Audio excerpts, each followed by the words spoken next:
ಬೇ ಬೇರೊಂದು ಪ್ರಾಥಮಿಕ ಹಂತದಿಂದನೇ ಮಕ್ಕಳಿಗೆ ತಿಳಿಸ್ಕೊಡ್ಬೇಕಾಗಿದೆ. ಸಣ್ಣ ಪುಟ್ಟ ಇಂಥ ವಿಷಯಗಳನ್ನು ಸಣ್ಣ ಪುಟ್ಟದಾಗಿಯೇ ಒಂದು ಪ್ಯಾರಾಗ್ರಾಫಲ್ಲಿ ಮುಗಿಸ್ಬೋದು ಅಂತ ವಿಷಯಗಳನ್ನು ನಾವು ನೋಡ್ತಿದ್ದೇವೆ. ಇದನ್ನು ನಾವು ಸರ್ಕಾರಕ್ಕೆ ತಂದರೆ ಒಳ್ಳೆಯದು.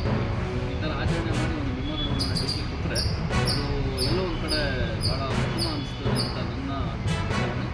ಸೊ ಆ ನಿಟ್ಟಿನಲ್ಲಿ ಅನೇಕ ರಾಜರಿವರು ಬಾದಾಮಿ ಚಾಲಕರು ಅಂತ ಕೂಡ ಪ್ರಸಿದ್ಧಿ ಪಡೆದಿರುವಂಥವ್ರು. ಇವರ ಒಂದು ಪುಸ್ತಕ 6ನೇ ಶತಮಾನದಲ್ಲಿ ಸಾಮ್ರಾಜ್ಯವನ್ನು ಕಟ್ಟಿ ಬಾದಾಮಿಯನ್ನು ರಾಜಧಾನಿಯನ್ನು ಮಾಡಿಕೊಂಡು ಆಳಿದಂಥ ಬಾದಾಮಿ ಚಾಲಕರಂತಲೇ ಪ್ರಸಿದ್ಧಿ ಪಡೆದಿದ್ದಂಥವ್ರು.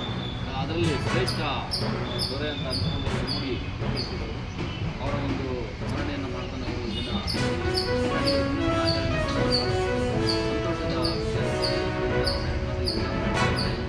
ಉದ್ದೇಶ ಏನಂತಂದರೆ ಸುಮಾರು 20ರಿಂದ 25 ದಿನಗಳ ಕಾಲ ಎಲ್ಲರೂ ತಮಗೆಲ್ಲರೂ ಗೊತ್ತಿರ್ತಕ್ಕಂಥ ವಿಷಯನೇ ಗ್ಯಾಸ್ ಸಿಲಿಂಡರ್ದು ತುಂಬ ಕೆಟ್ಟ ಪರಿಸ್ಥಿತಿ ಬಂದೊದಗಿದೆ. ಇಂಥ ಪರಿಸ್ಥಿತಿಯಲ್ಲಿ ಹೋಟೆಲ್ಗಳಾಗಿರ್ಬೋದು, ರೆಸ್ಟೋರೆಂಟ್ಗಳಾಗಿರ್ಬೋದು, ಅಲ್ಲಿ ಏಜೆನ್ಸಿಯವರು ಏನು ಮಾಡ್ತಿದ್ದಾರೆ ಅಂದರೆ ಅದರ ಮನೆಗಳಿಗೆ ಬಳಕೆ ಆಗಿರ್ತಕ್ಕಂಥ ಗ್ಯಾಸ್ಗಳನ್ನು ಹೋಟೆಲ್ಗಳಿಗೆ ಹೆಚ್ಚಿನ ಹಣ ಪಡೆದು ನೀಡುತ್ತಿದ್ದಾರೆ.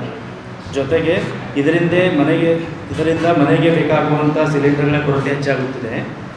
ಮತ್ತು ಏಜೆನ್ಸಿಯವರು ಒಂದು ಸಿಲಿಂಡರ್ ಪಡೆದ ನಂತರ ಆ ಸಿಲಿಂಡರ್ನು ಕನಿಷ್ಠ 30 ದಿನಗಳ ಒಳಗೆ ಬಳಕೆ ಮಾಡಬೇಕಂತೇಳಿ ಒಂದು ಪ್ರೊಸೀಜರ್ ಬಂದ. ಅಂದರೆ ಈಗ ನಾವು ಗ್ಯಾಸ್ ಬುಕ್ಕಿಂಗ್ ಹೋದಾಗ ಒಂದು ಬುಕ್ ಆದ ತಕ್ಷಣ ಮುಂಚೆ 15 ದಿನಕ್ಕೆ 20 ದಿನಕ್ಕೆ ಬುಕ್ ಮಾಡಿದ್ರು ಬುಕ್ಕಾಗಿ OTP ಬಂದು ಒಂದು 4-5 ದಿನದಲ್ಲೇ ಡೆಲಿವರಿ ಆಗ್ತಿತ್ತು. ಬಟ್ ಇವಾಗಿನ ಪರಿಸ್ಥಿತಿಯಲ್ಲಿ ಹೆಂಗಂದರೆ ಕನಿಷ್ಠ 30 ದಿನಗಳ ಕಾಲ ಅದಕ್ಕೆ ಸಮಯಾವಕಾಶ ಇದೆ. ಅಂದರೆ 30 ದಿನಗಳ ಕಾಲ ನಂತರ ಅಷ್ಟೇ ಬುಕ್ ಮಾಡಿದ್ರಷ್ಟೇ ಗ್ಯಾಸ್ ಬುಕ್ ಆಗಲತ್ತದ.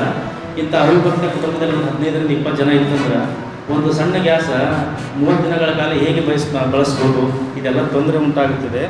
ಜೊತೆಗೆ ಒಂದು ಗ್ಯಾಸ್ ಬುಕ್ ಮಾಡಿದ ನಂತರ ಈ ನನ್ನ ಒಂದು ಸ್ವಂತ ಉದಾಹರಣೆ ತೊಗೋಬೇಕು ಅಂತಂದರೆ ಬೇರೆ ನಮ್ಮ ಟೀಮಲ್ಲಿ ಉದಾಹರಣೆ ತೊಗೋಬೇಕಂದ್ರೆ ಒಂದು ಗ್ಯಾಸ್ ಬುಕ್ ಮಾಡೋ ನಂತರ 30 ದಿನಗಳ ನಂತರ ಕೂಡ ಗ್ಯಾಸ್ ಬುಕ್ ಮಾಡಿದ್ರು ಕೂಡ 8 ದಿನಗಳ ಕಾಲ 10 ದಿನಗಳ ಕಾಲ ಈಗ ನಾನು ಬುಕ್ ಮಾಡಿ ಪ್ರೆಸೆಂಟು 9ರಿಂದ 10 ದಿನಗಳ ಕಾಲ ಆಯಿತು. 2 ಸಲ ರೌಂಡ್ ರೋಡ್ ಬಂದೀನಿ ಏಜೆನ್ಸಿದವ್ರಿಗೆ.